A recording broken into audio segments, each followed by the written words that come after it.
Bugün 3. iyun günü Bulakbaşı yer gelgende Tacik tarafından bolğon konflikt bolğon çegaraçılardan oşo negizinde bugün günde bizim iki çegaraçыбыз, iki jokerimiz jarakat algan. Oşol jarakat algan jokerlerden kabar alуу боюнча урматтуу президентибиz Садыр Кожоевич Жапаровдун берген тапшырмасы негизинде мен келдим. Мына Бишкектен бир нече ондогон врачтарды алып келдик.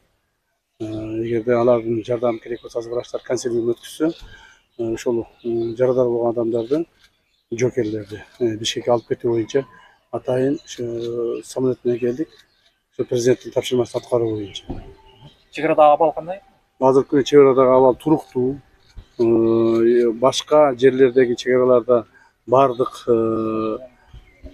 чегара постторунда бар жокерлер өздөрүнүн кызматтарын иш тартибине өткүзүп жатышат. Сүйлөшүүлөр болду?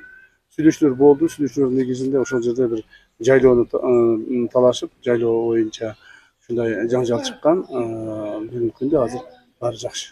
Аскер техникалар киргизилди деп тажик тараптан. Эми аскер техникалар алардын деле бар, биздин деле бар. Бирок ошол эле мезгилде ал жайлоо жердеги болгондуктан ал жака аскер техникалар кириши өтө оор болгон, кыйын болгон. Бирок кайсы бир деңгээлде ошо жакындатып аскер техникаларын апарганга мажбур болгонбуз. Алар артка кайтарып экен ошондо. Бардык техникалар уже артка кайтты.